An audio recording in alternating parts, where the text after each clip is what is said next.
everyone, Janessa Storley here with What's Happening in Williston. I am sitting here with Garrick and Brittny. They are from CHI St. Alexius here in Williston, and they have some very fun announcements and events coming up that I just wanted all of you guys to know about. And the first one is certainly this Clay Walker concert coming up September 9th. Brittny, can you explain a little bit more about it? Yeah, absolutely. So on September 9th at the Williston Arc at 5 p.m. the doors will open for our first ever Hometown Healing Charity Concert.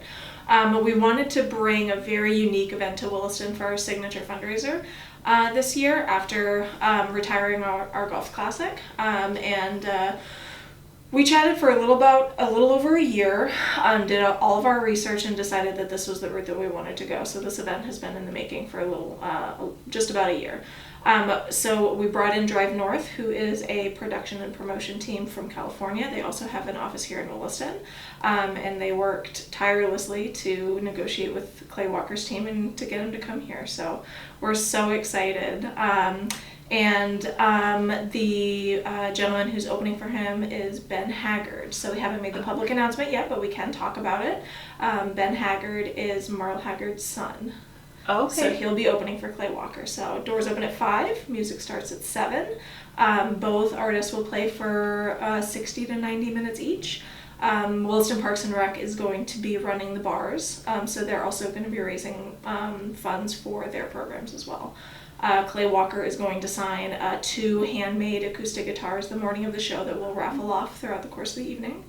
And we'll have 8 food trucks on site, and it's going to be a great night. We're so excited. It sounds like it. Yeah. 8 food trucks, Williston Parks and Rec partnership. Like, that's amazing. Children are welcome as well. Okay, great. Yeah. Awesome. So even though they're beer sales, it's a family-friendly event for all ages. Okay, good to know. And so, in terms of ticket pricing and tickets and all of that kind of stuff, what can people expect? Where can they go to find out that information? Tickets can be purchased either through our website, CHI St. Alexius Health Williston.org, or you can purchase through Clay Walker's website, claywalker.com, okay, or Ben Haggard's website, benhaggardband.com as well.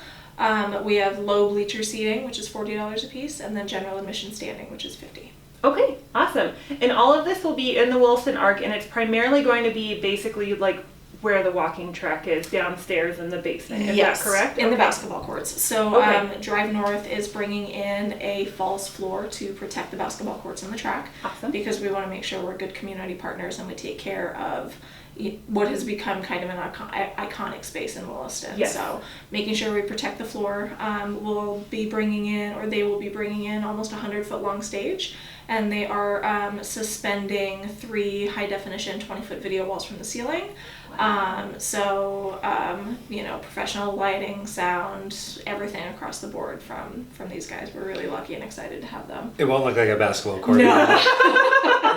It will look like the professional, environment that you expect in a high-end performer. Okay. It'll be an incredible experience. Awesome. Yeah, it sounds like it. And it sounds like you guys and your partners are putting in a lot of work to really bring in that concert experience here in Williston, because sometimes I feel like that's something that we really lack, is a wonderful concert venue. Yes. And it sounds like you guys are really creating a space for that here in Williston, which is awesome. Yes. Thinking about this concert strategically, if this goes well, if the public supports the event, it could lead to a concert series, which could lead to paving a way for an event center here in Williston. I mean, we're hoping that this will open up economic doors for the community that will benefit the community, not just the hospital, but the whole community, by being able to build the appropriate venue so we don't have to use the basketball court next year and the year after, that we could actually build a wonderful convention center, something like that here. Yeah, I think it's definitely needed in Williston, especially with how much our population have grown here, so that's awesome. And then I know you also have a few other fundraising things kind of trickled in that weekend too. Can you kind of touch on that? Yeah, so when we started looking at what we were going to do for fundraisers this year, we really wanted to create a day where we could celebrate Williston. Williston is such a unique area in the Midwest. and we want to celebrate all the diversity and everything amazing about Williston. So Saturday, September 9th, all 3 of our events are happening on the same day. It's going to be a crazy day. We're going to have something for everybody. In the morning at 8:45, registration will begin for our Sugar Bust 5K. And then from 11 to 3, we're actually having a free community fair. So we'll have like bounce houses and vendors and activities and giveaways and that sort of stuff. We'll have a local stage for local performance, dance teams, musicians, comedians, anybody who wants to come out and perform on stage. And then that will lead into the Clay Walker show later that evening. So awesome. Big day. It Big sounds day. like Big it. day. I like it. And to make this big day happen, do you guys need volunteers? Yes. Okay. So I think as of right now we're okay on volunteers for the community fair and the 5K. Okay. But we do need about 100 volunteers for the Clay Walker show. We're almost halfway there. Awesome. So volunteer help would be fantastic and much appreciated. And you get to see the concert for free if Exactly. you're a volunteer. Exactly. Okay.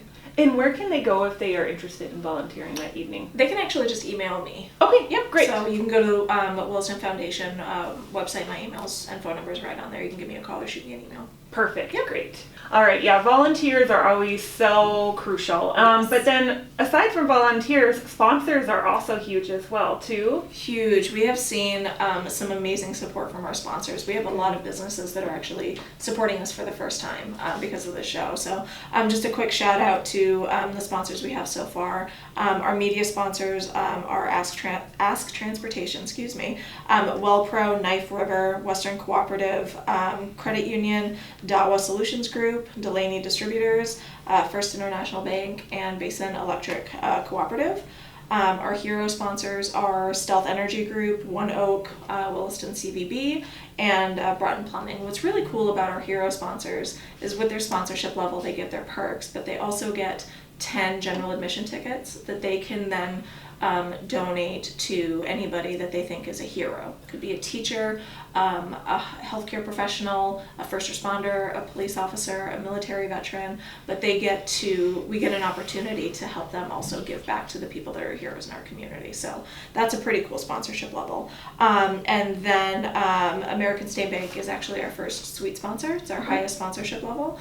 So over the course of 3 years, they'll donate $35,000 to help renovate one of our new emergency department suites, and then they'll have their name on the room for the lifetime of the room. So we do still have space for sponsors, so more sponsors are always more than welcome. So Awesome. And do they contact you for sponsorship? Yep, they can contact me, and all of the funds that we bring in, not just for this event, but all of the funds that we bring in through the foundation in general, stay in Williston. They stay completely local.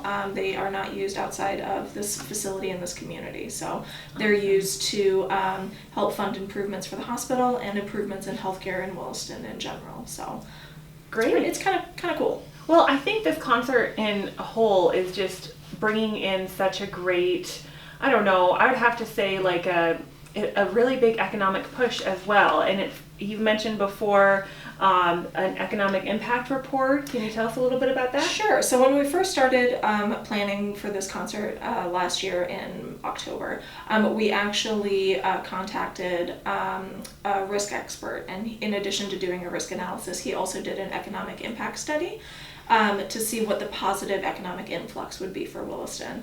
And for a concert of this size, we anticipate anywhere between $250,000 to $500,000 coming into Williston that will positively impact the economy here. So people coming in and spending money. We've actually seen ticket sales coming in from Oregon, Oklahoma, South Carolina, Tennessee, West Virginia, Saskatoon, Saskatchewan. They're coming from literally all over the continent, not just the country, but the continent. So it's going to be fantastic for, not just us and our patients and our projects. It's going to be so good for the community and the local businesses. So. Tickets are going fast, so for our local friends in the community, the advice is to get them soon before they're gone. Okay, yeah. And where again can people go to buy those tickets? They can go to claywalker.com, benhaggardband.com, or they can go to the local CHI Williston website and purchase them there through the foundation. Okay, Perfect. And so I know from the sounds of it, especially like with the suite sponsor and those kind of things, that CHI here is going through a lot of changes. Garrick has been such an asset to our community. So I just wanted to thank you really quick for that. I've heard so many positive things about you. But I'd love to hear kind of the vision and the work that's going on here at CHI. Thank you. We couldn't do any of the expansion work that we have planned without the wonderful support that we've already seen from the community in the donations that come to our foundation. And as Brittny was just talking about, all of the projects that I'm going to talk about, all of these renovation projects, they're funded by our foundation. Foundation is funded by donations from people in the community. 100% of the money that's donated to this hospital's foundation stays in this community, doesn't go to a parent corporation, it's all used locally. So when I arrived, started this job 6 months ago, I saw that there were lots of opportunities for us to use the foundation dollars that we already had in an account to do some needed renovation projects. And so I proposed to the leadership team here, all of our department leaders, a series of projects, and they thought those were all a good idea, and then went to the foundation leader board. We have a community board that actually governs our foundation. So it's not us dipping our own hands into this account. It's people from throughout the community that advise us and approve us spending this foundation money on our own projects. So we have a wonderful foundation board. I've tried to be really nice to them so they'll let me spend money. So let me tell you about 4 big renovation projects. And I guess even before those 4 renovation projects, there are 2 projects that are happening right outside my window even as we speak. One is our emergency department has a parking lot right outside of it. That parking lot has been problematic for probably since the day it was poured 40 years ago. You know, who knows how old that parking lot is.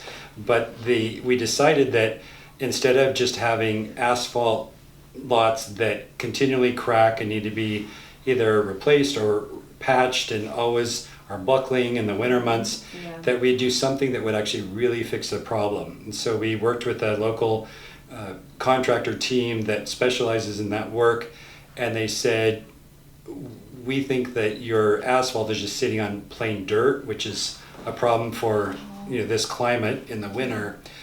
So their advice was go down 12 inches of aggregate base and then use concrete. Don't use asphalt, use something that's more permanent. And instead of the normal 6 inches of concrete in that particular lot, we're going to do 8 inches thick. So 12 plus inches plus 8 inches, 20 inches of earth has been removed from that lot, and they've already laid out all the new 12 inches of aggregate. That's all there. And then we were going to do rebar with concrete, and the advice was from this organization that there's a fiber, I don't even remember what they call it, but it was some kind of a fiber structure tubing that used instead of rebar. It's stronger and it's less expensive. So we love those 2 aspects. So they're putting in this fiber infrastructure. They'll pour the concrete in the next couple days. It'll take about a week, and then we have the ER parking lot that could withstand a zombie apocalypse. Something that where we won't see those lots buckle and with the cold weather and then the thaws, all of those problems that this area seems to have. So that's really exciting. Just to move forward, and eventually we'll replace all of our parking lots. Our visitor lot in front of the hospital, our employee lots, other lots. We're starting with the ER lot because it's in the worst shape and is also a patient lot, and we really want to focus on patients and make sure they're safe and using our facility. The other project that's happening right now outside my window is in front of the front door of the hospital. We have sidewalks that are literally crumbling. I guess whoever put them in just didn't mix it right or something, and so it was worse than just general slow decay. It was this very dramatic, everything turned to dust, and so they're putting in new sidewalks in front of the hospital right now, and then they'll go work over in the emergency lot, feathering new sidewalks in that area to the new lot that's just being put in right now. So all these projects kind of are working together and kind of building on each other. So that leads us back to where I started, these 4 big renovation projects. One has been in play for the past 3 years, so long before I arrived, and that is the large operating room suite that we have in the hospital needed some major renovations. And this work began 3 years ago, where they completely gutted 5 OR rooms and all of the areas and the parts of that whole process that go with it, and rebuilt it all so that it's all brand new, up to code, state of the art. Because this hospital was built in 1974. Next year's our 50th anniversary. Wow. You know, building materials change a lot in 50 years. Healthcare code of what is considered appropriate today, a lot different than 50 years ago. So, and not to say there hasn't been, you know, renovations and upgrade in the past 50 years, but this latest one was a $3 million renovation that gets us the really wonderful operating rooms they'll be state of the art and really perfect for what we need for many years to come. By opening that, so the timeline of, we're just finishing up that 3-year renovation project, and we're currently doing all of our operations in a different building, the building that sometimes we call outpatient surgery, sometimes we call it the birthing center. It's our newer building that's on the Parkway. I don't know why we don't have just one name for that building. It's kind of confusing. The birthing center is on the 2nd floor, same-day surgery is on the 1st floor, you know, below it, but 2 very important functions in this newer building. All of our surgeries are being done in that building. We'll move all of that into the hospital when this renovation is complete, and that leaves that entire 1st floor of this beautiful new building that was built in 2014 unoccupied. And that gives us a wonderful opportunity to take our emergency department in the hospital and move it in just around the corner into this other building, and it can occupy this 1st floor of this much newer building. It's incredible because our existing emergency department is tiny, and it's tiny because it was built in 1974 when the hospital was built, when the population of this community was, you know, a couple, maybe 10,000 people, and now there have been oil booms and the entire region has grown so much. We figure our service area now, between about the 30,000 people in Williston and maybe 20,000 more people in the surrounding counties and even into western Montana, we figure we have about a 50,000 person catch area for this hospital, you know, the surrounding communities. So our little tiny 2,953 square feet emergency department has not kept up in the space requirements for the volume of ER patients that we get. We're actually a very busy ER. We're the busiest by far in all hospitals in our class throughout North Dakota. This part of North Dakota, very, very busy. So moving the ER into this vacated other building, which we can do because that space is coming back into the hospital. I know it becomes kind of musical chairs. That will create the ER of our dreams. Instead of having 9 treatment spaces in this tiny ER, we're going to have 20 rooms with doors and walls and you know, with lovely rooms that have windows and bathrooms in them, and just it's a beautiful space. The way they designed it to be our outpatient surgery center, it will require minimal renovation, and we can move very quickly. And so my goal was, because I like to go fast, was to be able to even be in there by the end of this year. That's probably too optimistic, simply because there are a couple things left to finish up on the OR renovation, to move that piece before we can start this ER transformation. But it's going to be such a wonderful experience for our patients. Being able to drive right up to that new building, walk in, there's a big, lovely waiting area. Now there's lots of wonderful treatment spaces. And just a word on the care from our providers. Some people don't understand that we now use a wonderful company that provides our ER physicians. Oh, good. It used to be in years past that it was a challenge to get ER providers, and sometimes in the past there were locums, which are traveling providers. They'd be here for a little while and then be gone, and you never really knew who you were going to get. But we actually partner with a company that just staffs emergency departments. They do this for 200 hospitals around the country.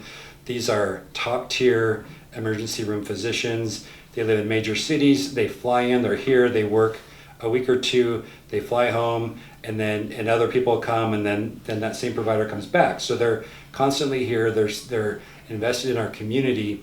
Working with that company has given us a great amount of stability in our emergency care, and because we're paying this company and they're managing their own providers that they're bringing in from all over the country who are educated in the finest medical schools in America. Yeah.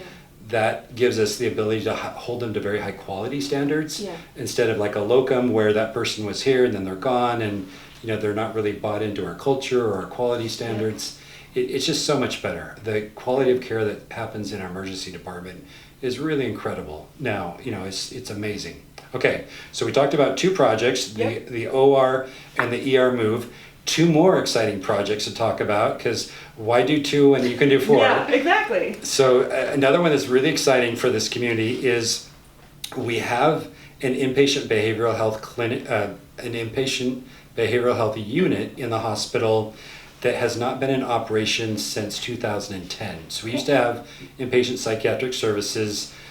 2010, that service was disbanded. The space still exists. It's just a wing of the hospital. And we know that there are significant behavioral health needs, not just in Williston, but there are no behavioral health beds in all of western North Dakota. Mm-hmm. The closest ones to Williston are in Minot and Bismarck. So there's nothing else. And with the pandemic and just life seems to be challenging for a lot of people. Behavioral health needs just continue to increase, yet there are no more services. Yeah. So we went to the state and asked them to appropriate some money in the form of a grant. The state legislature did appropriate $2 million, and they approved that in the legislative session that ended in April. And so now we're working with the state agencies. We've applied for that money, and we're working out through the contract right now. As soon as the contract's worked out and the $2 million is available to us, we'll match that with $2 million of our own foundation's money. So here again, local money that has been donated to the foundation is now going to help us reopen our inpatient behavioral health. And we'll begin as soon as that state money, the $2 million from the state is available, we'll begin the actual renovation of this unit. We'll have 10 adult inpatient behavioral health, so that's both mental health and acute substance addiction that's appropriate for the inpatient setting. We're partnering with community agencies. There are public, county and state and city agencies that focus on behavioral health needs from a population health perspective. Those are our partners. We love them and we love the work they do, and we're really eager to be integrated with all of the people that work in this space in the community. We're starting to meet together to make sure we have behavioral health solution for Williston that has no silos, no gaps, no difficult access to care, that it's all just wonderful and seamless. I like to live my optimistic tower that this is all just gonna be perfect and easy. I'm sure there's lots of things to figure out. I'm not an expert in behavioral health, but I do know that we can do this because we have really great people. Yeah.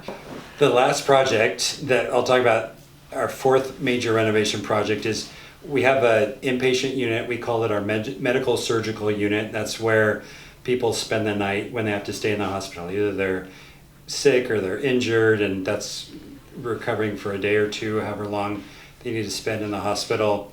The current med-surg unit that we have, again, built in 1974, like the rest of the hospital, the room sizes tend to be on the small side.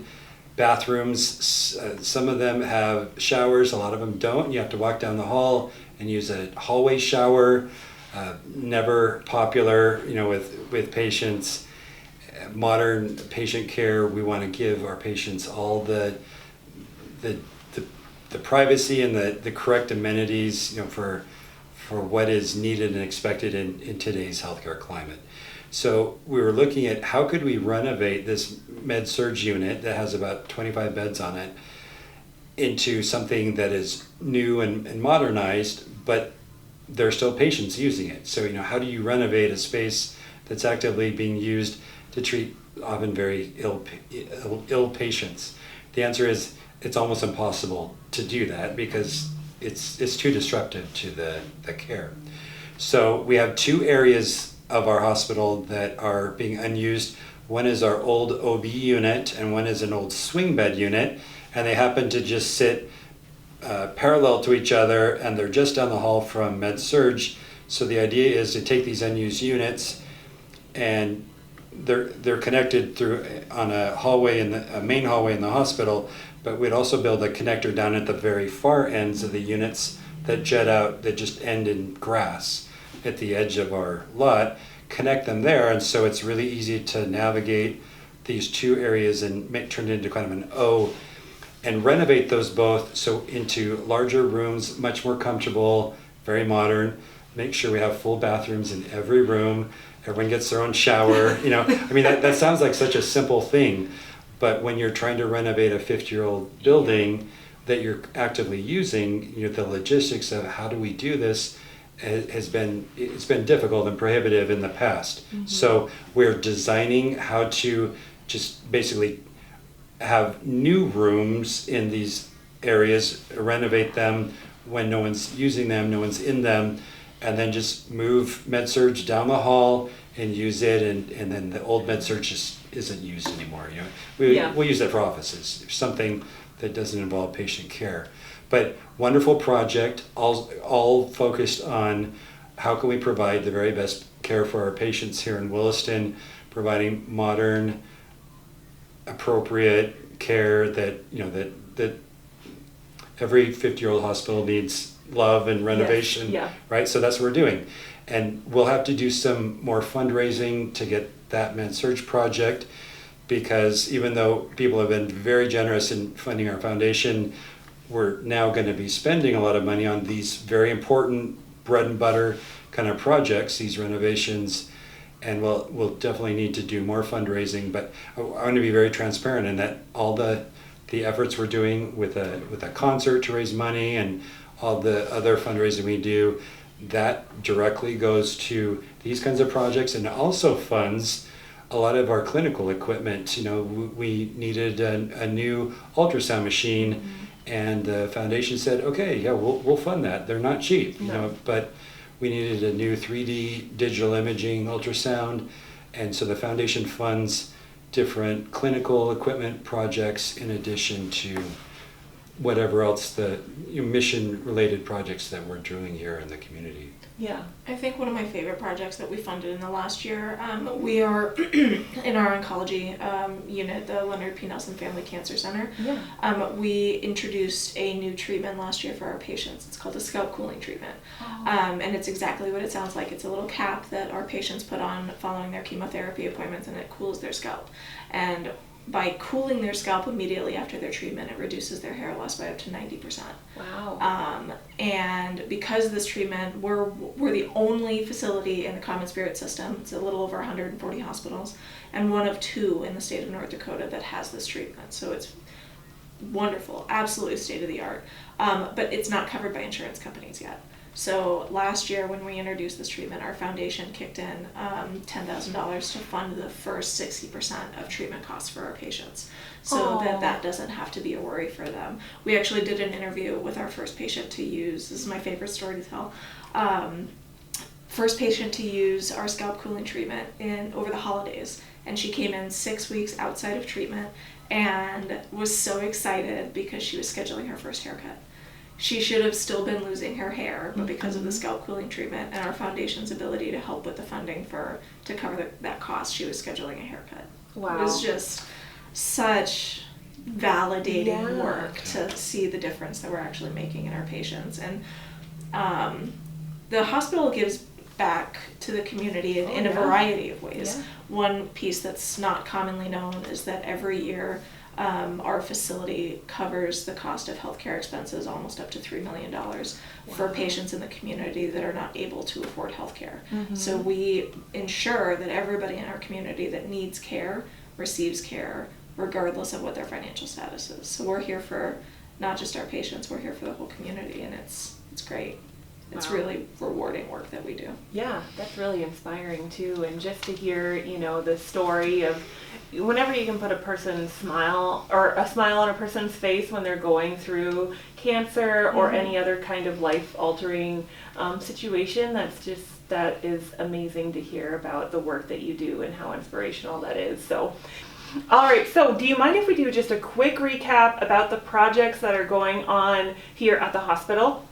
So in a recap, our 4 renovation projects are: we're getting ready to reopen our operating room surgical suite. That's in the hospital. That's a 3-year project that's gone on at a cost of $3 million. That move of surgical services back into that area will open up the first floor of our outpatient surgery building when all of that comes back in the hospital.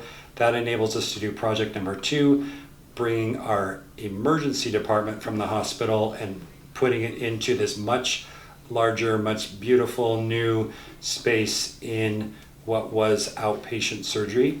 The third project is we are getting ready to renovate an unused wing of our hospital that was previously used for inpatient behavioral health, and that service stopped in 2010. We're about ready to spend $4 million to renovate that wing of the hospital so we can begin inpatient behavioral health. That's both mental health and inpatient substance abuse. The fourth project is we have a medical surgical unit that's 50 years old that needs to be replaced, and we're going to replace it by using 2 other wings of the hospital, renovating them, turning them into one big unit that will have wonderful rooms and full bathrooms so that the old medical surgical unit can just move down the hall into these renovated spaces.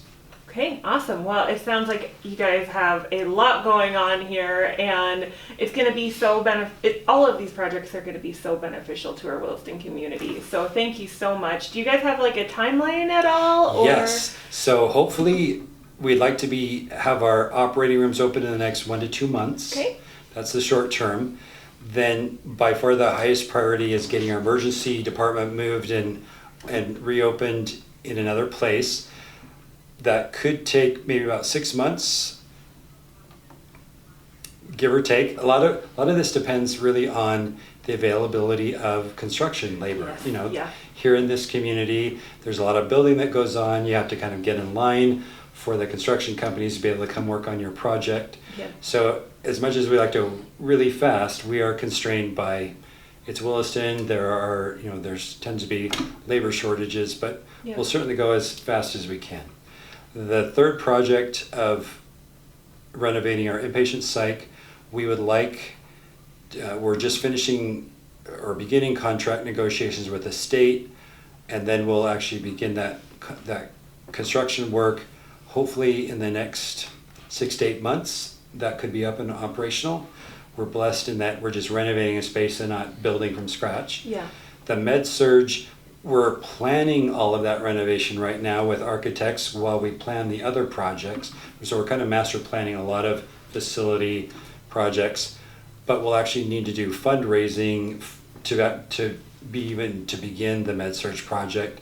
That could be 2 years down the road. Okay. A lot of it depends on how fundraising goes to be able to start that project. But we want people to know that this is the work we're doing. It's the fundamental building blocks of what a hospital does. These are the things that we're working on, and we're so grateful to the community for all of the support they've given us, the donations they've given to the foundation, and now they'll be able to see with their own eyes how those donations are being used right here in this hospital, in this community. Yeah. And speaking of fundraising and donations, we want to circle it back to the concert September 9th. That is one easy way for the entire Williston community to come out and support the foundation and all of these projects. And again, all of the funds raised come back to our local area. Everything stays here. So again, where can people go to buy those tickets? Yep, so Saturday, September 9th is Hometown Healing with Clay Walker. They can purchase tickets at claywalker.com, benhaggardband.com, or right at the local CHI Williston website. All right. And then where can people go just to learn more about the foundation? Sure, they can go to our local page, chisalexishealth.org/Williston, I think. And then on the left side of the page, there is a link for Williston Foundation. There's information there, or the easiest way is to just give me a call or shoot me an email. I am happy to chat with anybody at any time about anything. Okay, awesome. And then I always like to end these interviews with one question, and that is, what does community mean to you? Family. Say it louder. Family. Family. Wow. So I can't do anything in one word. I'm the talker that loves to tell stories, and like if you had 3 hours, I would probably fill that time and answering. Yeah, I'll try to be concise, even though that's not my nature, obviously. But I just want to say a word about this community. We moved here from Maine. We're actually from the west part of the United States, but an adventure took us to Maine, where I was a hospital CFO for 4 years there. And coming here, I didn't know North Dakota. You know, I grew up in Washington State. My wife and I raised our children in Utah. We've lived in California, lived in Maine. We've kind of seen the country in different aspects. And I had no idea what to expect in North Dakota. And from the very first day, the kindness of the people in this community was just overwhelming. And it was so genuine. And I would be talking to someone, and within 5 minutes, it felt like that person was an old friend, you know, and I would say, why are you so nice? You know, and it's just natural, you know, it's just how people are here. So I tell people, I find this community to collectively be the kindest group of people I've ever met. And that's the kind of, that's what I call community. That's the place where I want to be. That's a place where I want to serve, where I want to help people, where I want to jump into service projects. They let me call bingo at Bethel Lutheran Home one night. That was the funnest thing I've ever done. and those 80-year-old ladies take their bingo very seriously. Yes, they do. But you know, just there's so many opportunities, you know, to be out in the community doing different things. And so I've got to interact with groups, with churches, with civic, you know, and being all over the place, interacting. And it's always just incredible. It's wonderful. I think this community is such a gem in the way that people work together and their kindness to each other. And, you know, that's our goal in the hospital, to be, from a patient care and healthcare standpoint, to mirror that same kindness that we see in the community in providing excellent patient care that's delivered with great compassion and kindness back. Awesome. Williston is definitely a unique community. It's not, I'm a military brat, so I've lived in 40 different places in my life, and I have never lived in a place like Williston. I've lived here for 3 years, and it was just supposed to be a brief segue as I continued my journey west, and then I bought a house last year, so I live here now. Yep. It's just, it has this way of just enveloping people, and you feel like you're, you know, immediately that you belong here. And it's so unique. You can't put your finger on any one thing. It's just its own crazy, unique wonderfulness. Awesome. Yeah. Well, I appreciate your guys' time, and I'm really excited about this concert coming up on September 9th. Again, the times, is it 5 o'clock Yeah, is when it all kind of kicks off? Yep, doors open at 5. We're giving people 2 hours to kind of come in, get settled, get a snack from one of our food trucks, Okay.